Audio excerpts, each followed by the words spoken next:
ये रेडी। निहाल साहब, आप लोग तो वाकई में जबान के पक्के निकले। सब तैयारी हो गई? आप लोग का सामान कहाँ है? बाबा, मुझे आपसे कुछ बात करनी थी। क्या बात करनी है? बुरा मत मानिएगा, मुझे और मेरे परिवार को ये जगह बहुत पसंद आई।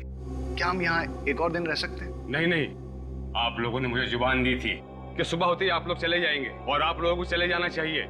यही अच्छा है। आप बात को समझिए। ये जगह मुझे इतनी पसंद आई है ना कि मैं इसे खरीदना चाहता हूँ। खरीदना चाहते हो? क्या फायदा खरीद कर? यहाँ बिजली नहीं है और कुछ भी नहीं है। ऐसा क्या पसंद आ गया आपको इस घर में? बस दिल आने की बात है बाबा। जगह खूबसूरत है, दिल आ गया। और इस घर की बनावट बहुत अच्छी है। पुराने किस्म के घर लोग कैसे बनाते थे, देखकर बहुत अच्छा लगा। अब तो हम यहाँ रह सकते हैं। हम कल चले जाएंगे, पक्का। ठीक है, वैसे भी इस जगह का मालिक इसे बेचना चाहता है। अब आप लोग इसे खरीदना चाह रहे हो तो ठीक है। धन्यवाद बाबा। चलो अच्छा है, आसानी से मान गए, वरना और हाथ पैर जोड़ने पड़ते। अरे रिया, चलो रिया से मिलते हैं।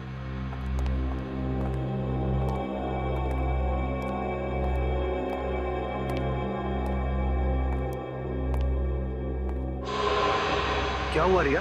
तुम चुपचाप क्यों? तुम बोल क्यों नहीं रही हो रिया? क्या हुआ रिया? कुछ हुआ है। क्या? मैं सारी रात सो नहीं सकी। क्यों? बोलो रिया। जैसे मैं सोने वाली थी, मुझे मेरे कमरे के बाहर किसी की चलने की आवाज सुनाई दी। चलने की आवाज? मैंने आगे बढ़ के देखने की कोशिश की तो अचानक से कमरे का पर्दा जोर जोर से हिलने लगा और कोई मेरी तरफ को बढ़ा और उसने मुझे कस के जकड़ लिया। तुम क्या बोल रही हो रिया? मैं सच कह रही हूँ भाई, मैंने किसी की परछाई देखी यहाँ पे और इस जगह में कोई आत्मा वात्मा है। हमें यहाँ नहीं रहना चाहिए, हमें जल्दी से यहाँ से जाना चाहिए भैया। तुमने जरूर कोई डरावना सपना देखा है। रिलैक्स। और ये आत्मा वात्मा कुछ नहीं होता है, समझी? अरे यहाँ आसपास इससे अच्छा घर नहीं है। मैं तो इसे खरीदने की सोच रहा हूँ। हाँ रिया, मुझे लगता है कि तुम्हें थकान की वजह से ऐसे लग रहा है। तुम जब आराम कर लोगी, ठीक से सो जाओगी, तो सब कुछ ठीक हो जाएगा। कुछ ठीक नहीं होगा। अरे सब ठीक हो जाएगा। और अगर तुम्हें रात को डर लगे ना, स्नेहा तुम्हारे साथ सो जाएगी, ठीक है? वाह बुआ, अगर डर लगे तो मेरे साथ आके सो जाना, खूब गप्पे लड़ाएंगे। चलो चलो अब ब्रेकफास्ट करते हैं। मुझे तो बहुत जोरों की भूख लगी है। देखिए, शायद ये आदमी खाने के लिए कुछ दे दे। वैसे भी बहुत देर हो गई। अच्छा रिया, तुम भी फ्रेश होकर नाश्ता करने के लिए आ जाओ, ठीक है? चलो कम कम।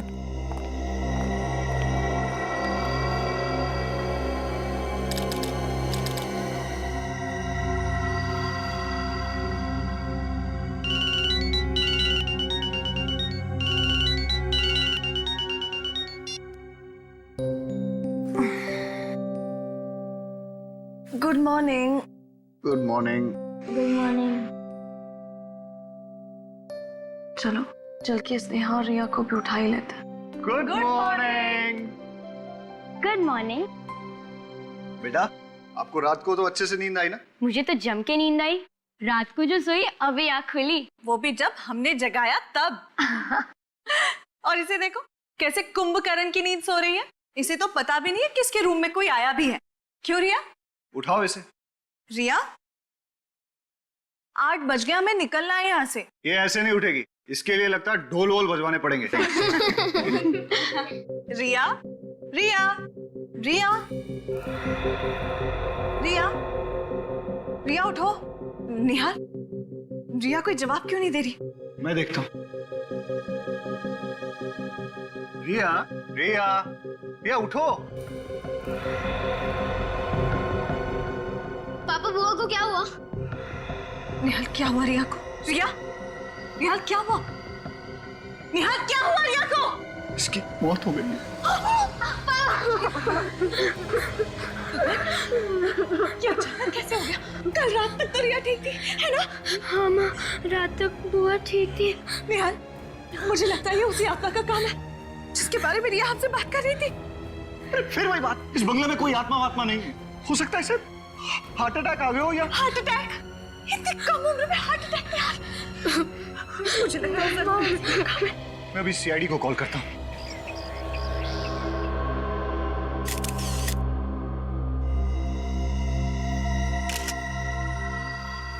सचिन, फ्रेडी, जरा आसपास देखो। देखो कुछ अजीब दिखता है क्या?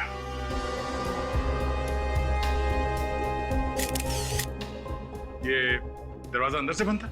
नहीं सर, बंद नहीं था। तो कोई भी आसानी से घुस सकता था।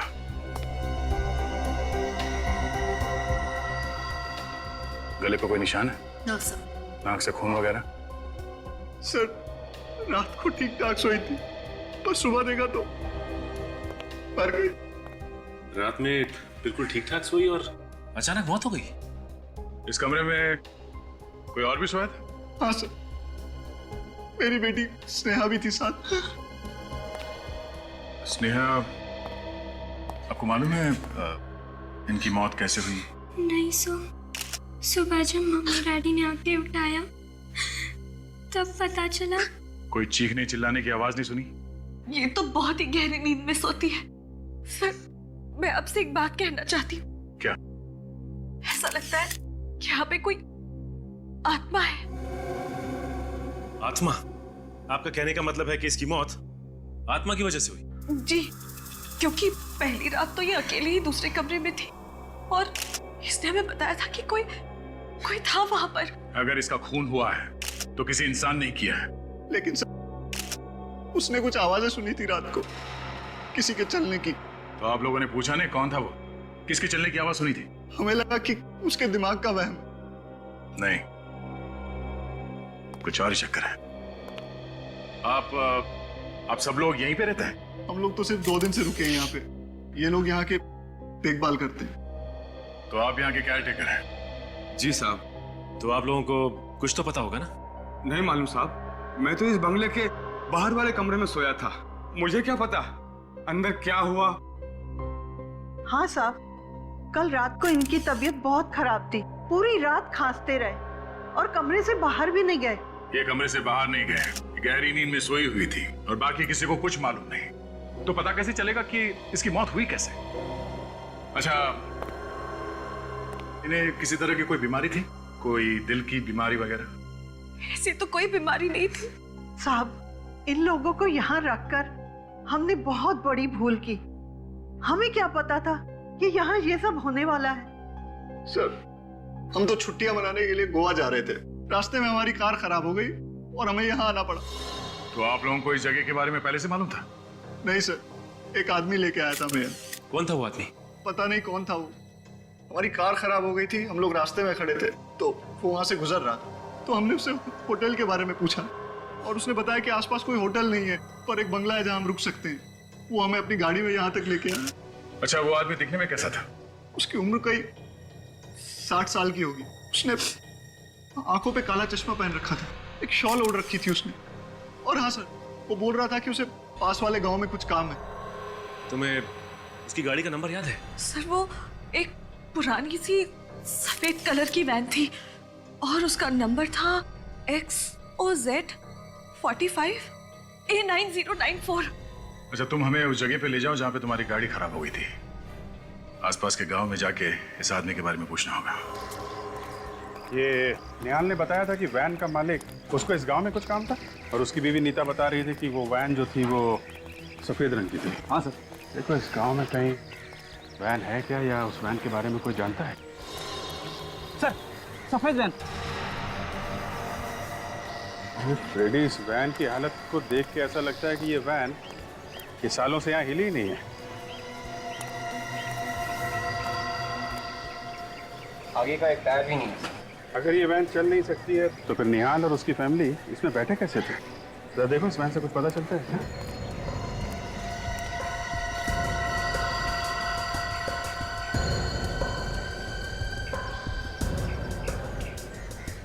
क्या? सर, गाड़ी का नंबर वही है जो निहाल की पत्नी ने बताया। सर, गाड़ी के अंदर का आधा सामान गायब है सर। अगर ये गाड़ी किसकी है जरा पता करो। इनसे पूछ, इनसे। भाई साहब, इस गाड़ी का मालिक कौन है? सर, मैं इस वैन के मालिक को जानता था। जानता था? क्या मतलब? अभी कहाँ है वो? सर, इस वैन के मालिक की मौत 6 साल पहले हो गई थी, तब से ये वैन यहीं खड़ी है। एक मिनट, इस वैन का जो मालिक था वो बुढ़ा सा था, काला चश्मा लगाता था और शाल वगैरह ओढ़ता था? हाँ सर, मैं उसी के बारे में बोल रहा हूँ सर। लेकिन अब वो इस दुनिया में नहीं रहे। लेकिन आप लोग मुझसे ये सब क्यों पूछ रहे हैं? देखिए हम लोग CID से एक केस के सिलसिले में पूछताछ कर रहे हैं। CID? भाई साहब, इस वैन का मालिक सचमुच मर चुका है क्या? हाँ ठीक है, अभी आप जा सकते हैं। जरूरत होगी तो दोबारा बुलाएंगे। थैंक यू सर, मुझे तो लगता है निहाल को आत्मा ने ली हुई थी, तभी तो निहाल बच गया और उसकी बहन मर गई। तुम्हारी ये जो भी आत्मा है ना, मैं उसको पकड़ के ही छोड़ूंगा।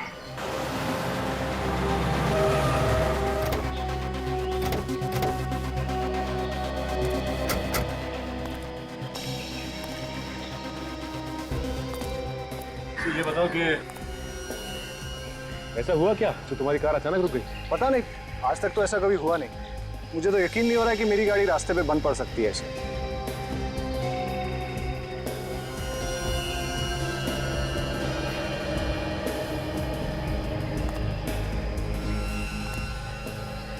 राजन, ये देखो, लगता है यहाँ पे पेट्रोल लीक हुआ।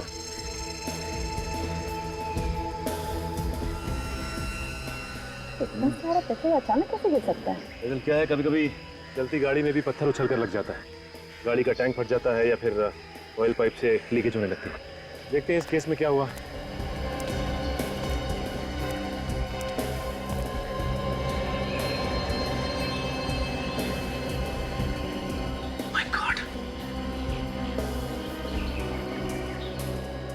पेट्रोल पाइप में छेद किया गया है, जानबूझकर किया गया है ये छेद। मतलब सर, किसी ने प्लानिंग के साथ ये सब किया है ताकि निहाल की कार का पेट्रोल यहाँ खत्म हो जाए और कार यहाँ का रुक जाए, जहाँ दूर दूर तक कोई भी इसे ठीक करने वाला ना हो।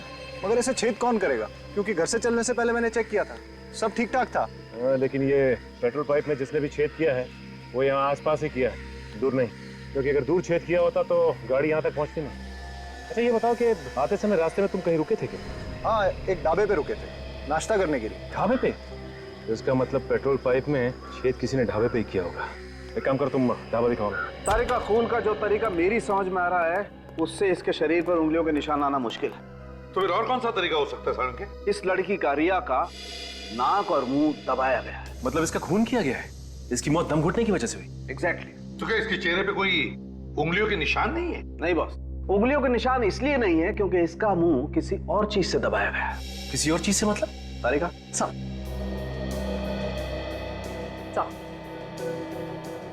गुलाबी रंग का धागा, मतलब किसी गुलाबी रंग के कपड़े से रिया का मुंह दबाया गया है। जब खूनी ने इसका मुंह दबाया होगा तब बेचारी का दम घुटा होगा और जोर जोर से सांसें लेते वक्त ये धागा उसकी नाक में चला गया। बिल्कुल। गुलाबी रंग का कपड़ा? सर, गुलाबी रंग के तकिए तो मैंने रिया के कमरे में देखे थे, चेयर पे, बिस्तर पे जहाँ पे ये सोई हुई थी। तो फिर सारंगे, रिया का मुंह उस गुलाबी रंग के तकिए से ही दबाया गया है। अगर ये तकिए हमें मिल जाए तो खूनी के बारे में और भी सुराग मिल सकता है। मिल जाएंगे सारंगे।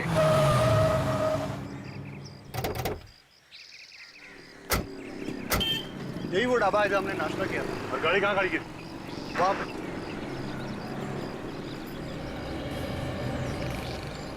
ये इधर ही गाड़ी खड़ी है। जिस जगह पे पार्क की थी गाड़ी? हाँ। देख रही हो भजन, पानी में काफी पेट्रोल गिरा था। तो हो सकता है जब ये लोग यहाँ नाश्ता करने बैठे थे उसी दौरान किसी ने यहाँ आकर छेद कर दिया पाइप में। अच्छा ये बताइए कि जब आप नाश्ता कर रहे थे यहाँ पे, गाड़ी के आसपास कुछ गड़बड़ देखा? कुछ नहीं, ऐसा तो कुछ नहीं दिखा था। क्या हुआ भाई साहब, क्या खो गया? आप लोग क्या ढूंढ रहे हैं? सुराग ढूंढ रहा है। किस चीज का सुराग? देखिए हम लोग CID से और कुछ छानबीन कर रहे हैं। आपने इन भाई साहब को यहाँ पे फैमिली वालों के साथ नाश्ता करते हुए देखा था? साहब, हर रोज न जाने कितने आते हैं हमारे ढाबे पर। मैं आया था परिवार के साथ और ये सामने बैठा था चारपाई पे। अरे याद करो भाई। हाँ साहब, ये शायद ये रात को आए थे। चलो इतना याद है तो फिर ये भी याद होगा, यहाँ पे गाड़ी के आसपास तुमने किसी ऐसे आदमी को देखा जो कुछ गड़बड़ लगा हो? हाँ साहब, एक गाड़ी यहाँ खड़ी थी और गाड़ी के चक्कर लगा रहा था एक आदमी। मुझे तो पहले लगा वो गाड़ी का मालिक है, फिर ख्याल आया कि वो कहीं गाड़ी का चोर तो नहीं है। फिर क्या किया तुमने? मैंने अपने पास बुलाया, उससे पूछा भाई तू है कौन? मेरे बात का जवाब नहीं दिया, तो फिर मैंने भगा दिया उसको। कमाल है। अच्छा कुछ पता है कैसे दिखता था वो? दिखने में लगभग 60 साल का था, काला सा चश्मा पहने हुए था और मुंह पर वो तौल ओढ़े हुए था। सर, ये वही आदमी जिसने हमें लिफ्ट दी थी। जिसने लिफ्ट दी वही आदमी ने पेट्रोल पाइप में छेद कर दी। ये खून बहुत सोच समझ के किया गया है। सर सलून के साहब, इस तकिए के कवर पे से आपको फिंगरप्रिंट मिल तो जाएंगे ना? मिलेंगे, अगर तुम थोड़ी देर शांत खड़े रहोगे तो। सड़के अलग तरीका है उंगलियों के निशान उठाने का। हाँ बॉस, एकदम अलग तरीका है। कैसे? ये देखो, ये गोल्ड डस्ट, इस गोल्ड डस्ट को मैं इस कपड़े पर स्प्रिंकल करूंगा और फिर यहाँ से एक गैस पास होगी जो इस वैक्यूम से होते हुए इस केमिकल में जाएगी और यहाँ से रिएक्ट करके ये गैस इस कपड़े पर फैल जाएगी और इस कपड़े पर पसीने के निशान तो पहले से ही होंगे। सड़के पसीने तो उड़ जाता है, सूख जाता है। हाँ, उड़ जाता है, सूख जाता है, लेकिन उड़ने के बाद अपने कुछ निशान छोड़ जाता है, जैसे नमक, एसिड, एल्कली वगैरह वगैरह। अल्कली एसिड वगैरह? दया, वो सब कुछ कपड़े पर होता है, सब कुछ होता है, मगर हमें अपनी आंखों से दिखाई नहीं देता है। अब हम इस गैस के जरिए इस कपड़े पर वो सब कुछ देख सकेंगे। और एक बात सड़के, ये कवर उसी तकिए का है जिसकी वजह से रिया की मौत हो गई, मुंह दबाने से। ये कैसे पता चलेगा? पता चलेगा नहीं बॉस, पता चल चुका है, क्योंकि इस तकिए पर से हमें रिया का थूक भी मिला है, जो शायद रिया का मुंह दबाने के बाद उसके मुंह से निकला होगा। अच्छा सर, ये गैस है कौन सी? सचिन, है पेनिकुलाइन bromo gas. Alkaline bromo gas? तो आपको जब ये पता चल ही गया है कि इस पे अल्कली वगैरह है, तो ये सब करने की क्या जरूरत है? जरूरत है, थोड़ा सब्र रखो। और आप लोग ये मास्क पहनो और ये ग्लासेस लगा लो।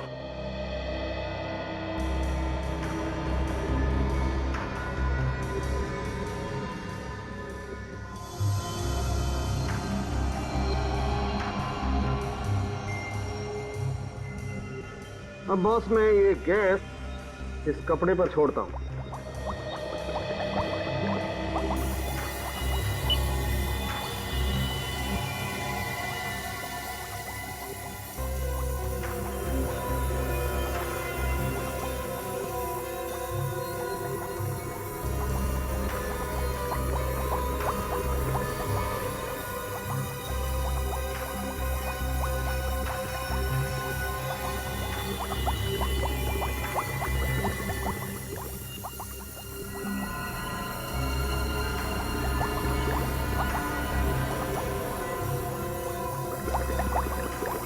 ये देखो बॉस, ये पसीने के नमक, एसिड और अल्कली ने क्या जादू कर दिया। उंगलियों के निशान? तूने तो कमाल कर दिया, बड़ा दुख हो रहा है मुझे। दुख क्यों रहा भाई? अरे यार, कभी तो मुस्कुराते हुए तारीफ कर दिया करो। किस खुशी में? अरे इतना काम कर रहा हूँ इस खुशी में। अबे तेरा काम ही तो है। मुझे मालूम है इस आदमी से कभी तारीफ नहीं मिल सकती है।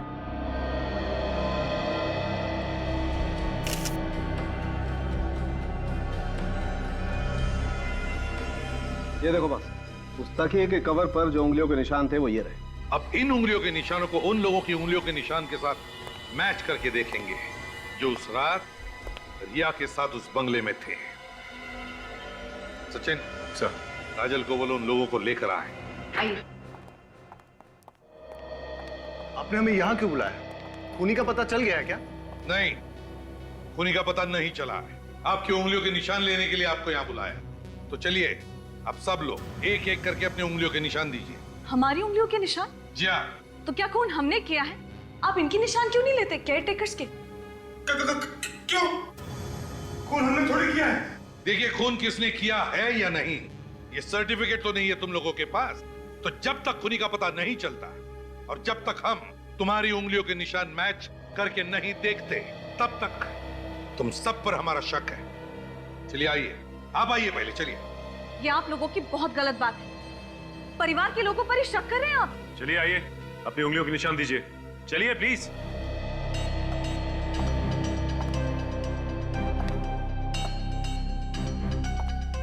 हाथ रखिए।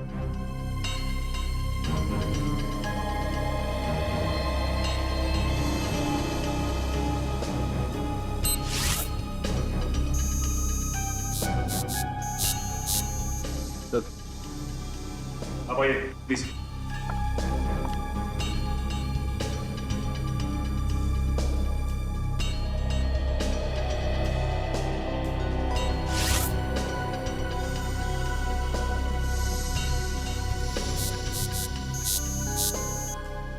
चलिए आप चलिए प्लीज।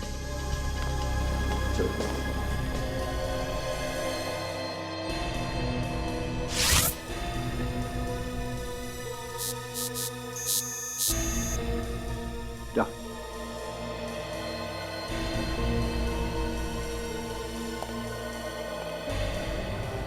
हाथ रखो।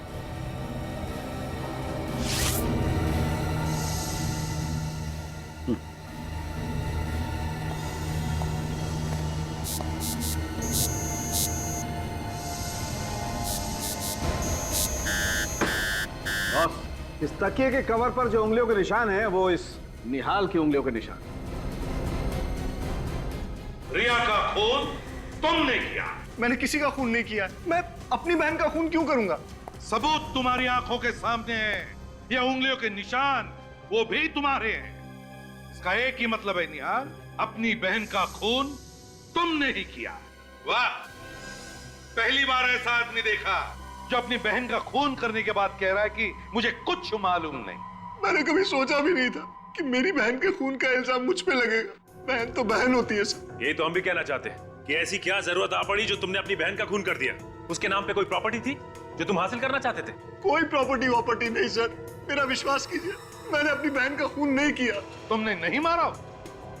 तो फिर जो उंगलियों के निशान हमें उस तकिए के कवर पर मिले थे उसके साथ तुम्हारी उंगलियों के निशान मैच हुए ना? मैंने उस तकिए को हाथ तक नहीं लगाया। मैं तो रिया के रूम में भी नहीं गया। सर मुझे नहीं पता कि उस तकिए पे मेरे उंगलियों के निशान कैसे आ गए। तो क्या तुम्हारी उंगलियों के निशान खुद ब खुद आ गए उस तकिए के कवर पर? ऐसा ही हुआ होगा सर।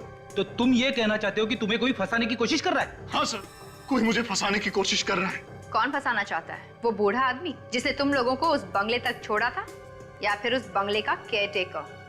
हो सकता है। वैसे हम तुम्हें बता दें मिस्टर निहाल, जिस आदमी ने तुम लोगों को उस बंगले तक छोड़ा था वो 6 साल पहले मर चुका है। 6 साल पहले मर चुका? जी हाँ। लेकिन मैंने और मेरे परिवार ने खुद उसे अपनी आंखों से उस रात देखा था। सचिन, सचिन, गड़बड़ है, कुछ तो गड़बड़ है। एक काम करो, तुम, दया और फ्रेडी उस बंगले में जाओ जहां पर रिया का खून हुआ था और देखो। मुझे लगता है सचिन, यहाँ पे कुछ ऐसा हुआ है कि क्या फ्रेडी, क्या बात है? अगर उन लोगों को पता चल गया कि हम लोग यहाँ पे हैं तो क्या डर लग रहा था? नहीं, डर कौन रहा है? फ्रेडी, अपनी चोंच बंद करो और चुपचाप वहां दीवार की तरफ मुंह करके खड़े हो जाओ। जाओ क्या आवाजें आ रही है? चुप जाओ।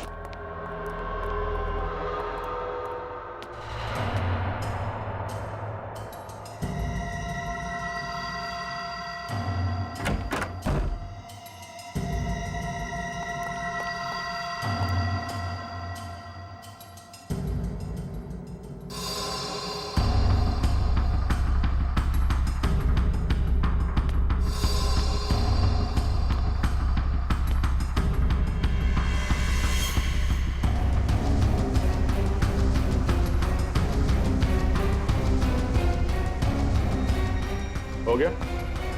हाँ? निहाल, मैंने पूछा तुम्हारा काम हो गया? ऐसे चुप रहने से काम नहीं चलेगा। इस तकिए से किसका खून कर रहे थे? हाँ? किसका? इस पुतले का? हाँ? ये होश में नहीं है या फिर होश में ना होने का नाटक कर रहा है? अक्सर लोग अपनी जान बचाने के लिए तरह तरह के बहाने ढूंढते हैं। ऐसे बुत बन के खड़े रहने से काम नहीं चलेगा। निहाल! सर, इसकी आंखों की पुतली अब बड़ी अजीब सी दिख रही है सर। इसने इसे हिप्नोटाइज कर दिया है। इसे पता नहीं कि कहाँ है और क्या कर रहा है। इसे जल्दी से इस हालत से बाहर निकालना पड़ेगा। मिता जी, ये बात लगभग पक्की है कि निहाल ने खून किया है। कि क्या कह रहे हैं आप? मैं आपसे पहले भी कह चुकी हूँ कि मेरे पति अपनी बहन का खून नहीं कर सकते, और आप है कि ऐसा हुआ है और हम लोगों ने अपनी आंखों से देखा है।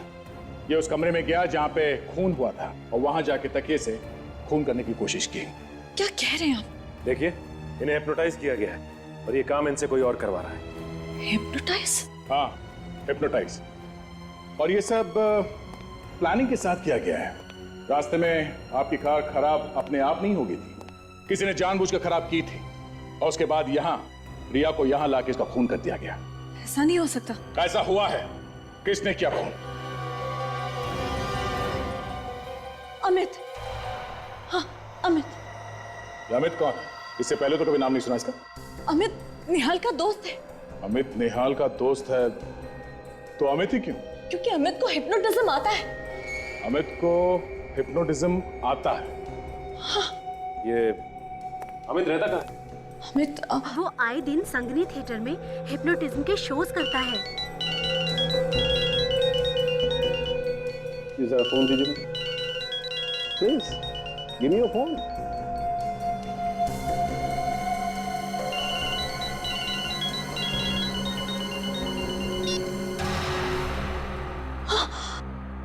देखा निहाल? ये सब क्या हो रहा है? आप लोग यहाँ कैसे? निहाल, हम लोग काफी देर से यहाँ पर हैं। मिस्टर निहाल, आपको हिप्नोटाइज किया गया। डॉक्टर साहब, अगर अलार्म के बंद होने से ये हिप्नोटिज्म से बाहर आ जाता है तो हिप्नोटिज्म में जाने के लिए भी कोई ट्यून या कोई ट्रिगर होगा ना? बिल्कुल होगा दया, लेकिन वो क्या ट्रिगर है ये हमें ढूंढना पड़ेगा। इस ट्रिगर के बारे में तो ये अमित ही बता सकता है हमें। सचिन, निहाल को अरेस्ट कर लो।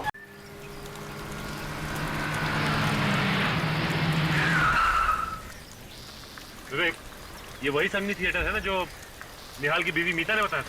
हाँ, और अमित कुछ ही देर में परफॉर्म करने वाला है यहाँ पे। एक बात समझ में नहीं आ रही है, अमित ने निहाल को हिप्नोटाइज किया ही क्यों? हाँ फड़ी, ये बात तो है। ये चीखने की आवाज सुनी तूने? हाँ।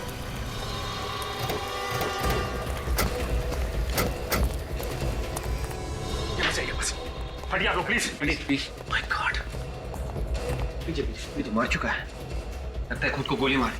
अगर विवेक, कभी कभी जो दिखता है वैसा होता नहीं। अच्छा, आप में से किसी ने इसे अपने आप को गोली मारते हुए देखा क्या? नहीं सर, हम लोग दरवाजा खोली जब अंदर आए तो ये आदमी मारा हुआ था। और भी कोई था यहाँ पे इस ग्रीन रूम में?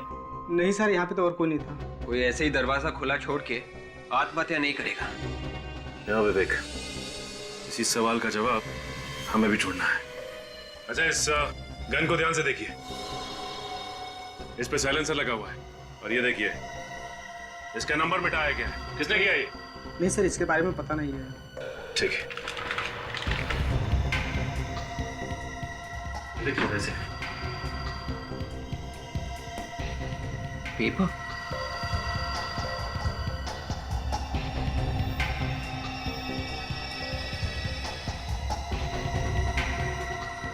माय गॉड, इसमें तो लिखा गया है कि निहाल को कैसे हिप्नोटाइज करना है। उसके नीचे ये भी लिखा है सम्मोहन अवस्था से कैसे बाहर निकलना है। मतलब उस बंगले का केयर टेकर जब जब रात में खांसेगा तब तब निहाल हिप्नोटाइज्ड हो जाएगा, और जब जब उसके मोबाइल का अलार्म बज के बंद होगा तब तब वो हिप्नोटिज्म से बाहर निकलेगा। मगर ये अमित उस देखभाल करने वाले बूढ़े आदमी को जानता कैसे था? हमें ये भी पता करना चाहिए। और साथ में ये भी पता करना होगा कि इसने आत्महत्या ही की है या फिर इसका खून हुआ है।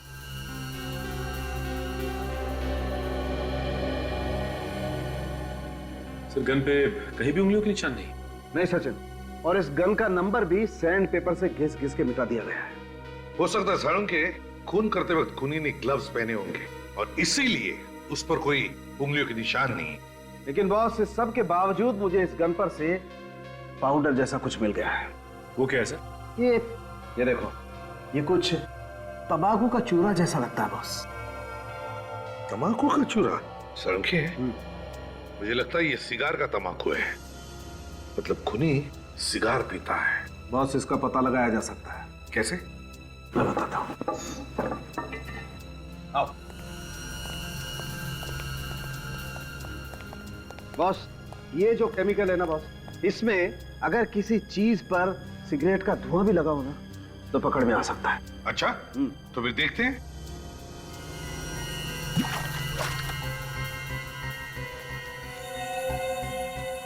ये देखो बॉस, इस गन पर सिगरेट का धुआं लगा हुआ था। इसका मतलब है साळुंखे ये खूनी सिगार पीता है। सर, कहीं ऐसा तो नहीं कि ये अमित सिगार पीता था? आपने इसके हाथ चेक किए क्या? चेक किए, वो सिगार नहीं पीता। सर, हमें उस आदमी को ढूंढना होगा जो सिगार पीता है। ये सब निहाल की गाड़ी खराब होकर रुक जाना फिर उस सफेद वैन वाले का निहाल को लिफ्ट देकर उस बंगले तक पहुंचाना, ये सब जानबूझकर सोच समझकर किया गया है। गांव में जाके पता लगाओ कोई सिगार पीने वाले को जानता है क्या। गांव के हर एक आदमी से पूछते हैं, किसी ने ऐसे आदमी को देखा है जो लगातार सिगार पीता है? अरे सर, आप लोग वापस यहाँ पे? क्या हुआ सर, वो खूनी मिला या नहीं? नहीं, अभी तक तो नहीं, लेकिन जल्दी ही पकड़ा जाएगा। अच्छा एक बात बताओ, आप किसी ऐसे आदमी को जानते हो जो लगातार सिगार पीता हो, या ऐसा आदमी जो बाहर से आया हो गांव में? हाँ सर, एक आदमी यहाँ पे आता तो था और सर वो सिगार भी बहुत पीता था। सर वो उस आदमी को भी जानता था जो वो उस पुरानी वैन का मालिक था। तुम उस आदमी को जानते हो क्या? हाँ सर, उसका नाम ऋषिकेश है। कौन ये ऋषिकेश? सर ये ऋषिकेश बाहर से 6 साल पहले यहाँ पे आया था, जब उस वैन का मालिक जिंदा था और वो इस जगह को खरीदना चाहता है, लेकिन इस पे केस चल रहा था इसलिए खरीद नहीं सका। इसका मतलब ऋषिकेश जानता था उस आदमी को, वो जानता था वो बुढ़ा आदमी कैसा दिखता है। हाँ सर, तो इसीलिए ये ऋषिकेश उस वैन वाले बुड्ढे का भेष बदल कर घूम रहा था। और वैसी वैन भी बनवा ली। अच्छा एक बात बताइए, आप ऋषिकेश के बारे में कुछ और जानते हैं? उसका नंबर, एड्रेस वगैरह कुछ भी? सर उसका मोबाइल नंबर है मेरे पास। दे देना। सर उसका नंबर है 9001238874 और सर वो उस कॉलेज के बाजू में रहता है। सर उसका एड्रेस है B1 तेलीगरी हाईवे रोड। पहले से पता था कि मैं फंस जाऊंगा।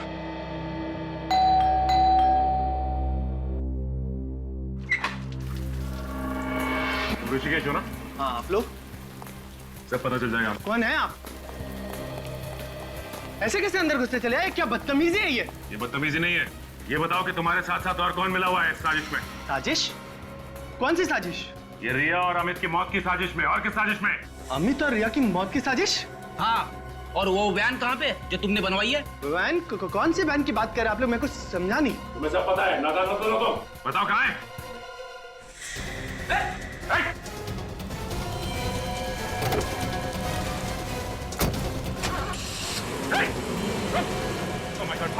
पीछे करते हैं इसका।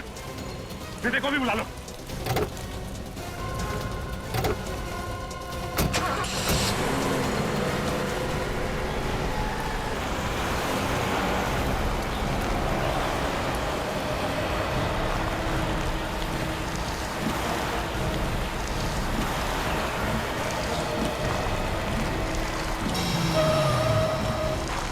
काम करता हूँ, मैं गाड़ी साइड में लगा लेता हूँ, इन पर नजर रखते हैं।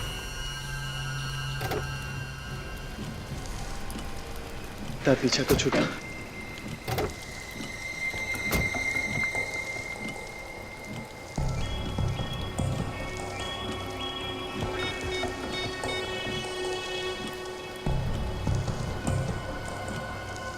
फोन कर रहे हैं। हाँ कहाँ हो? यार जल्दी आओ ना। तुम यहाँ आओगे तो मैं सब बताता हूँ। यार वैसे ही CID वाले पीछे पड़ गए। हाँ वही पुरानी वाली जगह पे। हाँ जल्दी आओ। कोई आने वाला है और ये उसी का इंतजार कर रहा है। हाँ मुझे इसके हाव भाव को तो देख के यही लगता है कि यहाँ पे किसी को मिलने के लिए बुलाया है। कोई गाड़ी आई है।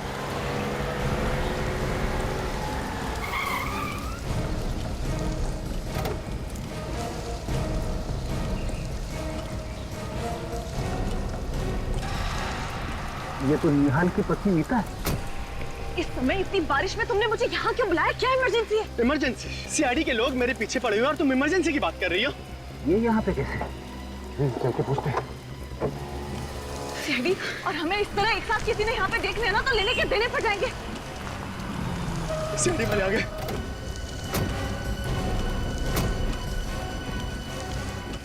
आप लोग यहाँ? यही सवाल हम भी पूछना चाहते हैं। क्या आप और यहाँ? ये इसने मुझे यहाँ बुलाया। इसने मुझे मजबूर किया यहाँ आने के लिए। ये मेरी ननद रिया का खूनी है। आप इसे गिरफ्तार कर लीजिए। मैंने क्या किया? तुम झूठ क्यों बोल रही हो? मुझे क्यों फंसा रही हो यार? मैं झूठ बोल रही हूँ? मैं तुम्हें फंसा रही हूँ? सर ये आपको गुमराह करने की कोशिश कर रहा है। मैं झूठ नहीं बोल रही हूँ, झूठ कौन बोल रही हो? मैं कौन सच कह रहा है कौन झूठ सब पता चल जाएगा।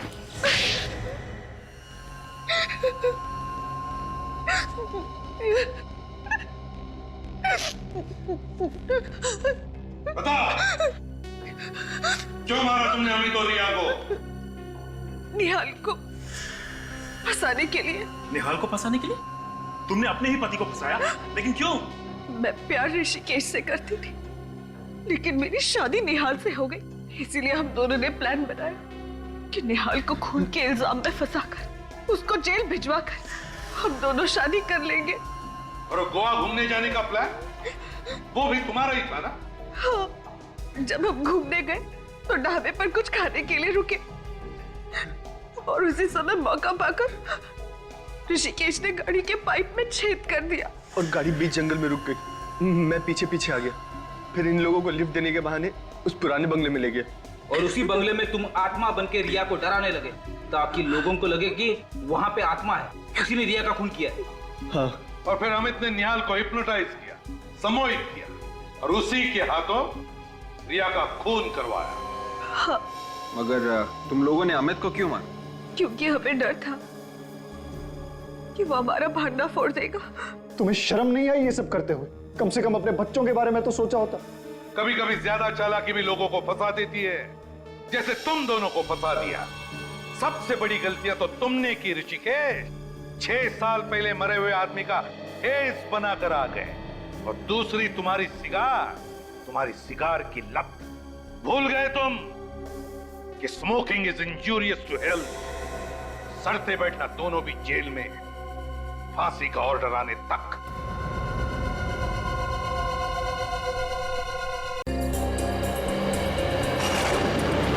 कुछ भी कहो पापा, बरसात के मौसम में रात को सफर करने का मजा ही कुछ अलग होता है। लेकिन बारिश होती तो और मजा आता। क्यों बुआ?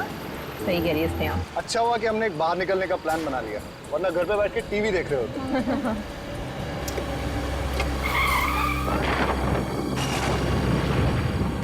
पता नहीं गाड़ी को क्या हो गया अचानक। ऐसा क्या हो गया गाड़ी में? देख के आता हूँ।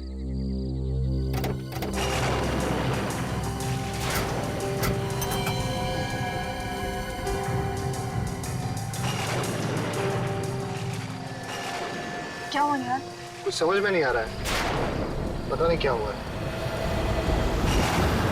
लोग, भगवान ने किसी को हमारी मदद के लिए भेज दिया।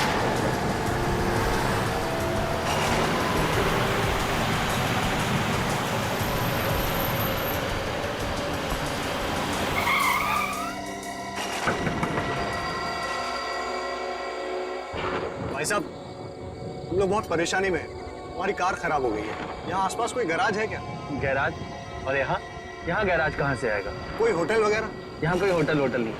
हाँ, लेकिन एक जगह मैं जानता हूँ जहाँ तुम लोग रात गुजार सकते हो। कौन सी जगह है वो? यहाँ पास में ही एक बंगलो है, बड़ा पुराना सा घर। वो जगह तुम लोगों के लिए सही रहेगी। जल्दी बोलो, मेरे पास वक्त नहीं है, मुझे पास के गाँव में कुछ काम है। ठीक है भाई साहब, क्या आप हमें उस बंगले तक ड्रॉप कर सकते हैं? बैठ जाओ। 1 मिनट, हम जरा सामान ले लेते हैं। ले लो।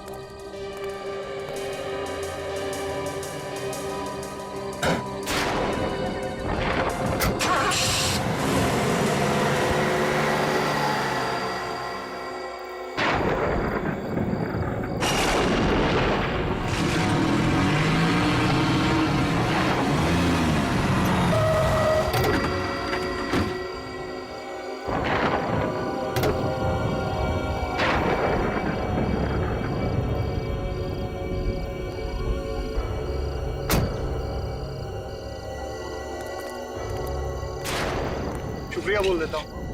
हाँ, अरे भाई साहब, आप कहाँ जा रहे हैं? लो, शुक्रिया बोलने का मौका भी नहीं दिया।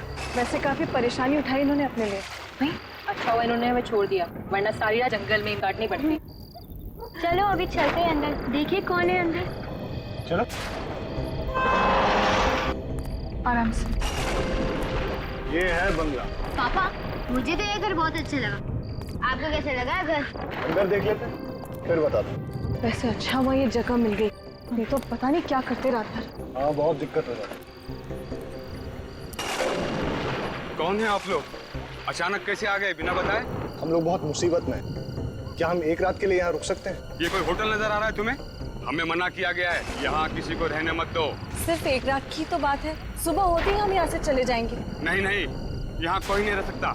चाहिए तो पैसे रख लो। पैसों का लालच मत देना, कोई फायदा नहीं। बाबा, पैसे का लालच नहीं दे रहे। छोटे छोटे बच्चे हैं हमारे साथ, अभी इनको लेके कहाँ जाएंगे रात को? ठीक है, इन बच्चों की वजह से रहने दे रहा हूँ, वरना 1 मिनट भी यहाँ रुकने नहीं देता।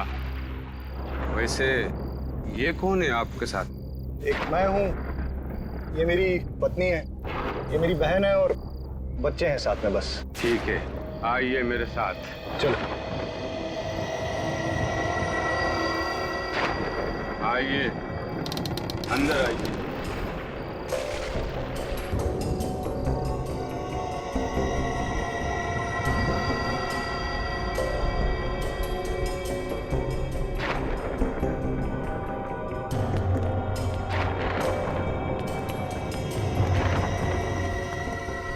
निहाल, यहाँ तो बिजली भी नहीं है, रहेंगे कैसे? फिर भी जगह बहुत अच्छी है। मैं आप लोगों के लिए कमरे खोल देता हूँ।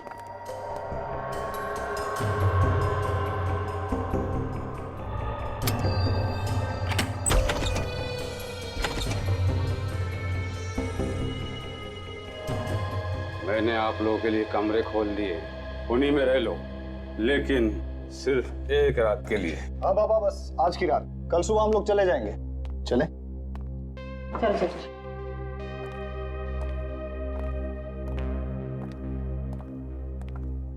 बच्चों, तुम लोग वो वाला रूम ले लो गुड नाइट। Good night. और दरवाजा बंद कर लो। सो जाना। हाँ हाँ, बाय। Good night. रिया, जी भैया। ये वाला रूम। ठीक है भैया। ओके। गुड नाइट भैया। गुड नाइट अभी। Good night. और हम लोग यहाँ चलते हैं।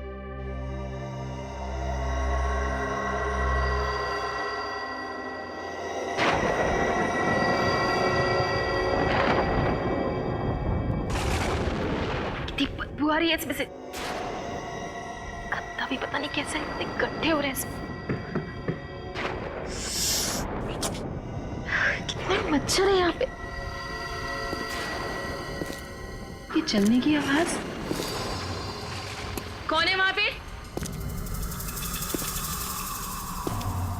कौन है?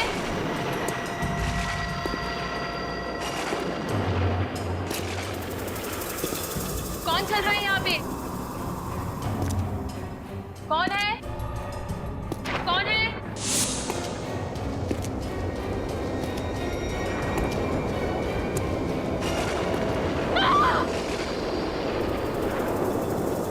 कौन है वहां पे? पर्दे के पीछे कौन है? बाहर हो, कौन है?